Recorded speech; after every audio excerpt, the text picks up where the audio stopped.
South Africa's high crime rate has become a key campaign issue for almost all political parties ahead of the May 29 election. According to the latest crime statistics, an average of 84 people are murdered across the country each day. Times are particularly tough for one community in Johannesburg. Residents of Westbury told Malungelo Booi they've lost all hope of a normal life as they remain under siege from gangs, drugs and robberies.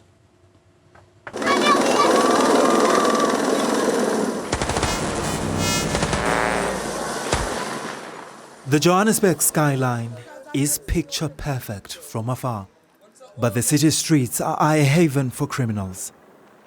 In the community of Westbury, like so many others across the country, murder, robbery, drugs and break-ins are the order of the day.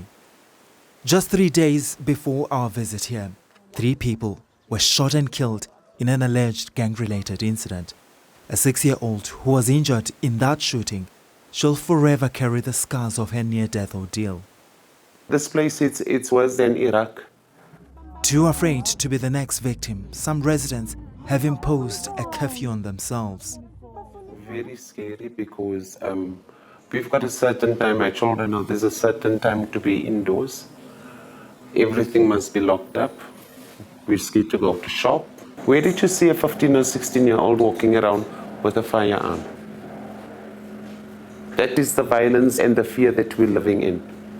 And the trauma of living in a community ravaged by such high levels of crime and violence is felt by everyone.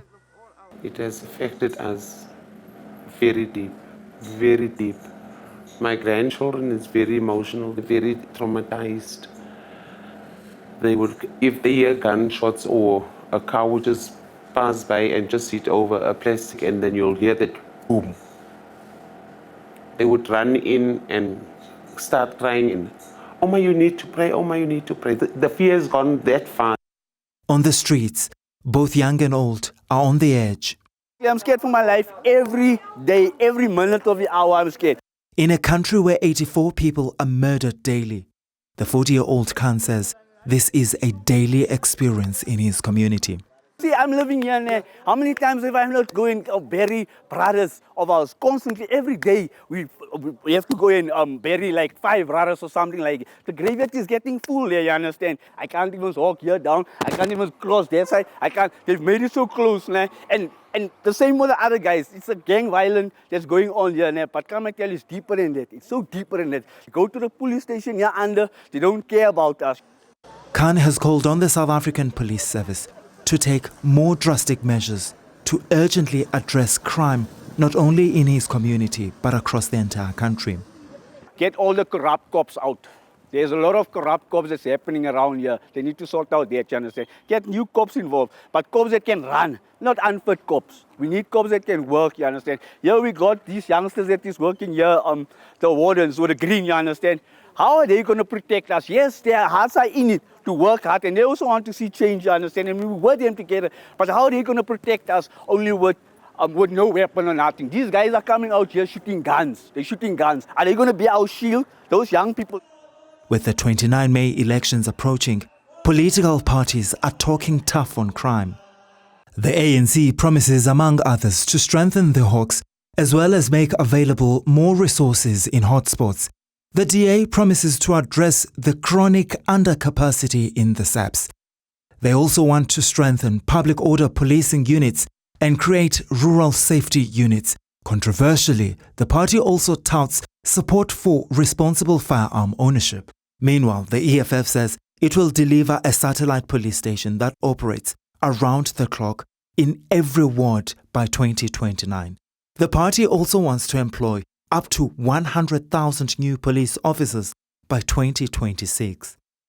Action SA wants to establish special crime units as well as remove the possibility of parole for those convicted of rape and murder. MK, on the other hand, promises, among others, to hold a referendum on death penalty if elected into office. One crime analysis expert says South Africa's crime crisis is a direct result of a lack of leadership and political will.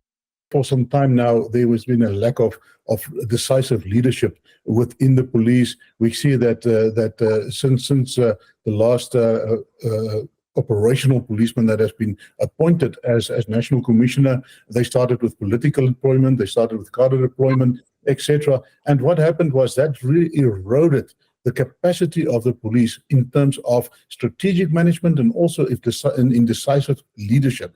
Els concurs drastic steps are needed to tackle the problem head on. You have to have a comprehensive strategy. Then you have to have your policies, you have to have an implementation plan. And that needs to be driven by a competent management structure that will do that. And together with that, apart from the training that you mentioned, you need to be able to equip the policemen and women with the necessary tools and resources in order to perform their job. And we see that is not readily available to them. That's one of the challenges. But until that happens, Kans and million others like him will continue to live in fear, wondering if they'll be the next crime victim. For Newzroom Afrika on Channel 405, I'm Malungelo Booi in Johannesburg.